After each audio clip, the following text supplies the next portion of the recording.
Good evening, everyone. Welcome back to Bible Lands and Customs. I am currently out of the country. I am in Rome, Italy with my sister. I was invited by her a few weeks ago as a surprise. And of course, I agreed because I cannot think of another opportunity in which I will ever be able to travel to Rome. My mom offered to pay for my ticket to get there, so I'm headed that way actually as I'm recording it this evening. So I wanted to make sure that I got our lessons for tonight available for Ma'am Roxanne to be able to play for you guys, so that I would not miss class. So we are on chapter 15, and chapter 15 and 16, the two remaining chapters in your workbook, are actually very small chapters, short rather, and so I felt it best if we go ahead and combine them. Most of the information that's listed here is very straightforward. There's not a whole lot that I could really add to it. And then next week, I will be back and I will be doing another lesson from the same book, but it will be a later chapter within the book, one that you do not have in your workbooks. So be looking forward to that. I need to do a little more study to see which one will be the most interesting to share with you guys. And then your final exam will take place during exam week, and it will be a fairly easy test. Basically, I'm just going to ask you to share one of your favorite or most interesting customs that we've discussed in our class, and share your thoughts why you liked it, why it was your favorite or most interesting, and then if you're able to share maybe a practical application of that particular custom, something that you might use as an illustration in a sermon or a message. So that is your heads up for your final exam for my class. And it will be submitted via Google form, and then you will just have to submit that once we have exam week. I guess I'm assuming that they're going to have us post it for the night school class. I'm not sure. But be looking forward to that, and you can already be thinking in your minds about what you would like to share. Go back over your notes, go back through the workbook, and whichever thing was most interesting to you. All right, so tonight, chapter 15, this is about special events and domestic festivity.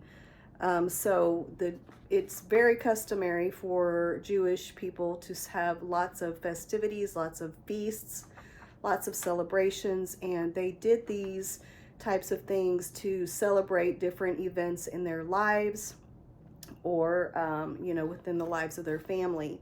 One of those being, there on page 60, is dedicating a new home.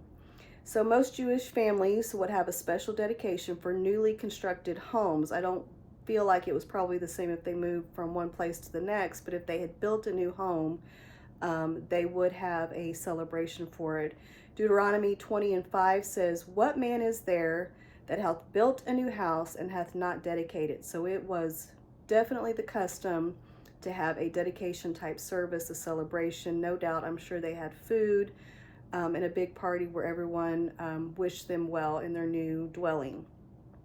Psalms chapter 30 reads that it's a song at the dedication of the house of David. So this was even something that King David would do, indicating that he celebrated his house with a very special service of dedication. So it was a very important custom that probably was only mentioned in the Bible for those that probably were more well known, but it was something that was practiced throughout their culture. The next section is on weaning of a child. Now, I'm not going to go into a ton of detail about this, although I felt like it was very interesting that it was considered a special event when the child was finally old enough to be weaned. They made a big deal about it. There was a party, they celebrated. Children were typically weaned later in life, even as late as 5 years old. I cannot imagine having to take care of a baby, nursing a baby till they were 5. That is a long time.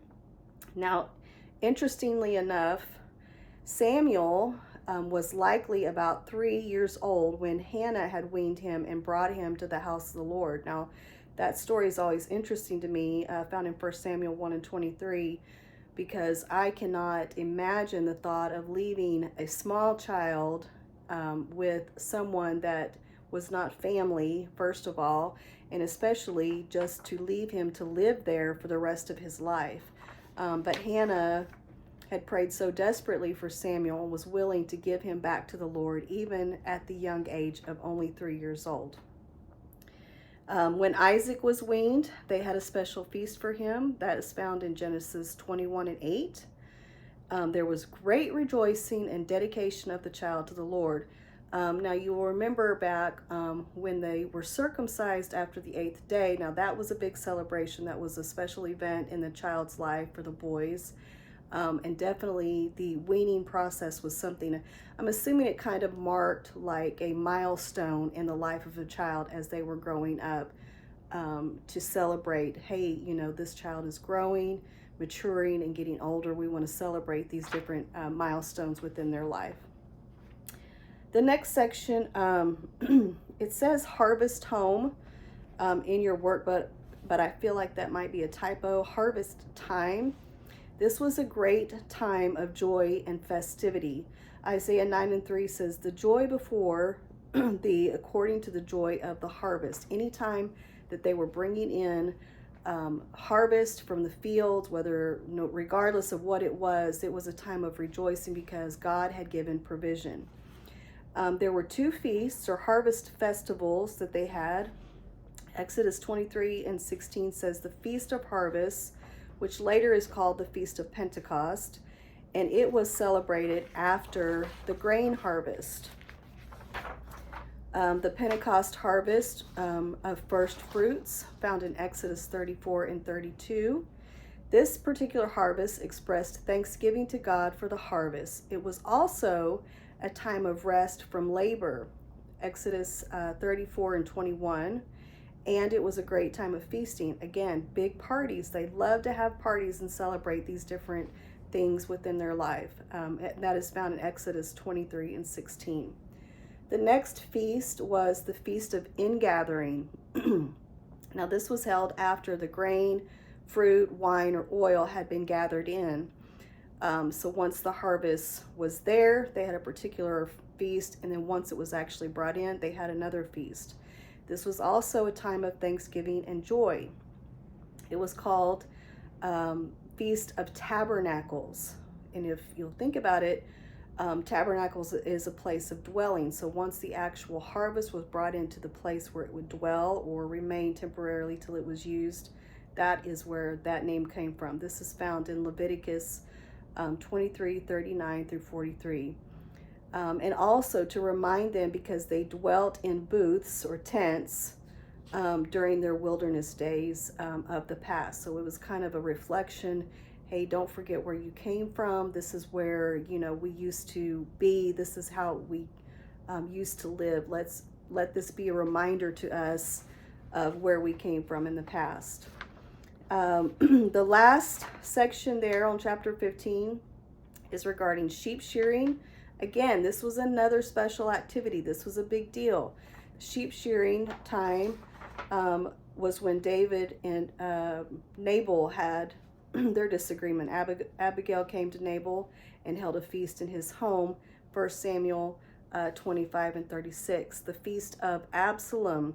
This was during the time of sheep shearing. So they were having a feast. They were having a party to celebrate the time of the sheep being, you know, shorn, having their wool removed. And this is when the murder of Ammon was perpetrated. This is when he died, found in 2 Samuel 13 and 23. It was also considered the time of sheep shearing was a time of thanksgiving to God for the wool that was provided. So it was very important in Hebrew custom that you celebrated all of these moments not only to serve as a thanksgiving unto God, but I feel like it's also an opportunity for them to be reminded of, where they had come from, first and foremost, but the provision of God, for them to show an attitude of gratitude and be thankful for the things that God has done for them, that God had brought them through, and that God was going to continually provide and assist them in the future.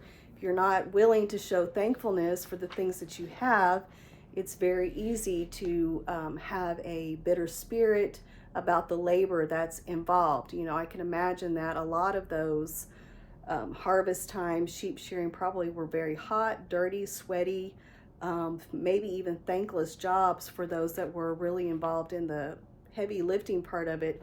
But at the same time, it serves as a purpose for them to be able to provide for the family. And then also when they celebrated, it was an opportunity to be thankful unto God for all of his provision. All right, so that was chapter 15. Like I said, a very short chapter. Chapter 16, moving on.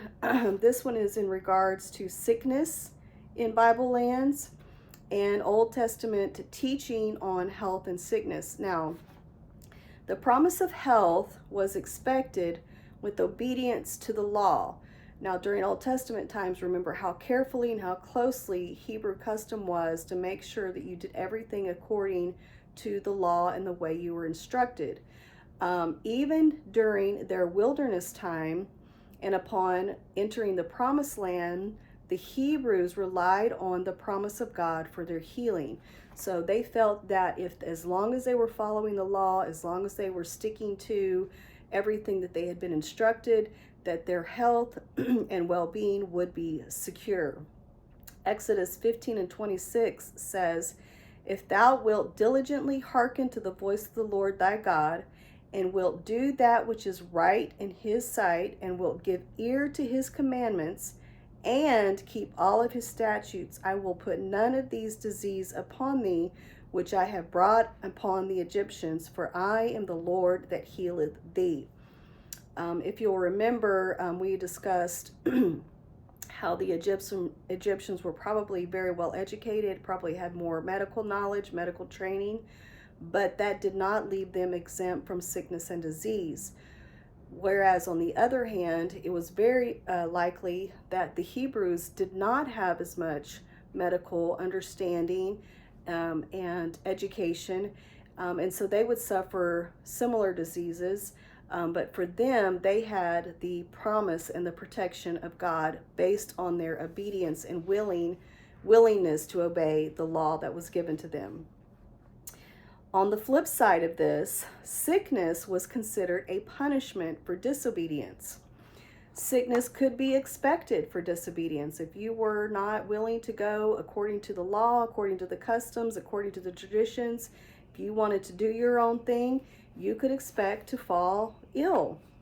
Deuteronomy 28 lists many curses that could come upon those that were disobedient. They would get all the diseases of Egypt. They will cleave, or those diseases would be long lasting and possibly something that you would live with for the rest of your life, which could be very much shortened. They would have every sickness, every plague until they were destroyed. That's found in Deuteronomy 28:60 through 61. So it was a very powerful tool to keep them faithful to the law and to the things of the law, because they did not want to die. They did not want to be ill, certainly, and they did not want to suffer the same way that the Egyptians would be suffering. So health was a reward for obedience, and sickness was the punishment for disobedience. Now, during the time of sickness, so it wasn't upon occasion that they would get sick. They did not go to the doctor when they were sick. In fact, there are very few references to doctors in the Old Testament. Job declared, "Ye are all physicians of no value," found in Job 13:40. In other words, you're not doing any good for us. King Asa was criticized for seeing a physician in 2 Chronicles 16:12. And the prophet Jeremiah asked, "Is there no balm in Gilead? Is there no physician there?" Jeremiah 8:22. Now, most likely, the reason that physicians were so rare was because they were probably foreigners that were traveling through, or maybe they had relocated there, but it would not have been the Jews of the land. Again, remember, the education was a lot different within the Jewish culture. There was not emphasis on those types of things, whereas, especially with the Egyptians, which we had learned about, they focused more on science, medicine, and those types of things. So it would be very hard for you to even find a doctor, and probably very, very expensive if you were able to find one that could care for you. There were, however, many examples of prayer for healing. Moses prayed for healing of those that were bitten by snakes in Numbers 21:7. David prayed in Psalm 6 for healing, and he was heard. One of the Thanksgiving Psalms mentions gratitude to God for healing the sick, Psalms 107:17-21. And King Solomon, when he dedicated the temple, encouraged the people to expect God to answer their prayers for healing. That is 2 Chronicles 6:28-30. Again, they're dedicating the temple. They're having a big feast, big celebration. He not only took the time and opportunity to dedicate that house to the Lord, have a celebration, but he took the opportunity and the chance to let them know, hey, we need to pray to the one and only God who is able to heal us. King Hezekiah was healed and answered a prayer in 2 Kings chapter 20. And so there were many, many examples of prayer for sickness. I know in my family, years and years ago when Trent and I were first married, actually we had been married a while, but we had just had our first child, John. He was less than a year old. I want to say maybe 8 months, 9 months old, and he was very, very sick. And at that time, we did not have a lot of money. We did not have a lot of resources. We were not near our family. At that time, we were traveling in a different state, preaching a revival. And honestly, we were just desperate. We truly needed a miracle for God to heal our son, because we did not have the money to go to the doctor. I'm sure we could have went and eventually paid off a very large bill if we had taken him, but sometimes the desperation will cause you to pray even more fervently. And that night, my husband took my son in his arms and worshiped and danced. And during that time, he's praying for him, asking God, please heal my son. And John's fever broke, and he was healed from that night forward. And so in my own life, my own experience, I have personally witnessed on many occasions the healing of God, and know how powerful prayer can be for healing. And so I am not ashamed. I am not embarrassed. It is not, plan B when it comes to illness within my family, within my own life. If one of us is not well, we're not feeling well, or we feel sick, the first thing we do is we cry out to God, Jesus, help us, let us be well. So now, sickness during Christ's time. So fast forward, and we're like in the New Testament times when Jesus was on earth. And the Jews were still very largely lacking in scientific knowledge of medicine. Likely because they had this very firm belief that sickness was the result of their own sin, or sin of their relatives, for instance, their mother or father. For instance, the blind man, the disciples asked, Master, who did sin, this man or his parents, that he is born blind, in John 9:2. In other words, they immediately just assumed that this guy must have committed some terrible sin and was struck blind, or his parents had done something that had caused him to be born with blindness. So the thinking back then was very much around the concept that if you were ill or had some kind of illness or sickness in your life, it was a result of someone's sin. Sickness was usually attributed to demons, and the cure would have been, obviously, casting out of the demons. The most pious and religious, rather than the most educated, would have this power. So, for instance, if someone was not well, if they were fighting a sickness, it might be assumed that they had a demon in them and it needed to be cast out. And instead of calling like the wise, or maybe even, I don't know, maybe their priest or whatever, it would be the most religious. It would be probably a Pharisee or something that would come and try to pray for them. And Jesus, he exposed this thinking when he accused the Pharisees, when he was accused by the Pharisees, when he said, if I, by Beelzebub, cast out demons, in other words, if you're saying that I can cast out demons because I have the power of Satan, by whom do your sons cast them out? In other words, you're saying that they have the power to do it and I don't, but yet I am, God manifest in the flesh. So he was trying to expose them and call them out at that time. That's found in Matthew 12 and 27. And Mark mentions regarding the woman with the issue of blood that she states she had suffered many things of many physicians. Mark 5:26.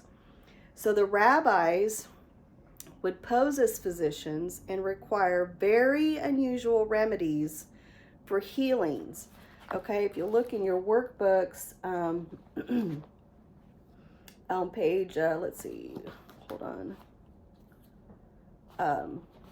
on page 63 there towards the top, they one of the suggestions was dig 7 pits and burn in them some vine branches not yet 4 years old, so young vines.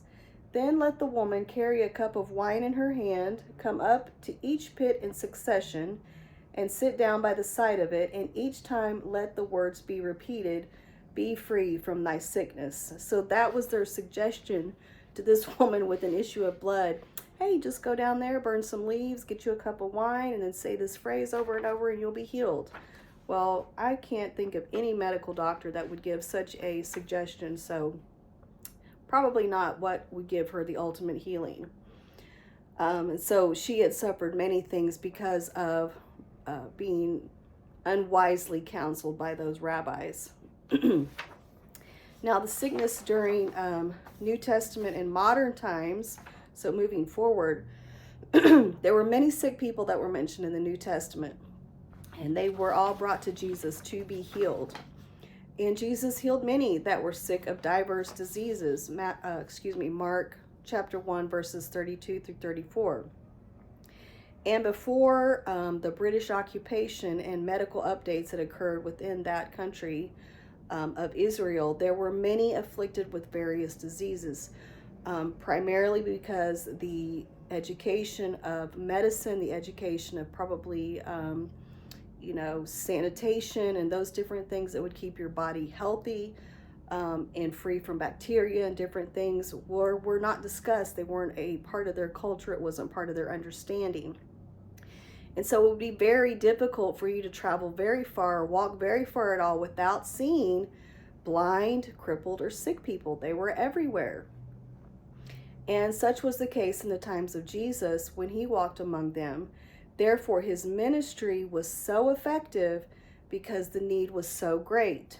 The expectation of healing by a representative of God. So if you look on, again, page 63 there towards the bottom, the italicized words there reads, another fact that sheds light upon the work of Jesus and his disciples in their ministry of healing. This is why it was so powerful and so important and probably so successful, is the universal expectation in the East of the cure of disease through the supernatural power of some reputed representative God. So it is and so it has been. In other words, they knew that if they were coming in the name of Jesus, or God had sent them, that they were likely going to have the power that was required in order for healing to take place. For example, the many lay at the pool of Bethesda waiting for the angel to trouble the water. They knew, okay, if I can get to this pool of water, eventually a representative, an angel, would come, trouble the water, and if I'm the first one in, then I can be healed. So that was a very common mindset, a common way of thinking. And that story is found in John chapter 5, verses 1 through 4. It's one of my husband's, I would say maybe his most favorite place to preach, or story to preach, because I've heard it many, many times and it's powerful. So because of their faith, many were healed even after Christ's departure, as they believed and had expectation of God's representatives. Now, it's interesting to think about that, because a lot of times the things that we need from God, the things that we want from God, it's easy to pray for them with a spirit of hope. But if you can change that to a spirit of expectation, how much more likely is God to move and to work in your life? I hope that the Lord will do this. I hope that the Lord can answer this prayer. I hope that the Lord can heal. I hope that the Lord can, whatever, fill in the blank, right? But if you expect God to do it, and you are willing to submit to Him and do everything that you can in your power to be ready and available to be used for His service and His purpose, I believe expectations will go much, much further in your own personal needs, as far as healing especially, rather than just hoping. I believe God can. I expect God to answer every prayer that I pray. So that is it for tonight. I know it was kind of a lot of variety of information there, kind of scattered all over. But again, both lessons were so short, I felt it in our best interest to combine them. And then next week I will be live again via Zoom, and we will have another lesson for another chapter. So you guys have a great evening. Take care, and I will see you again very, very soon. God bless you guys. Good night.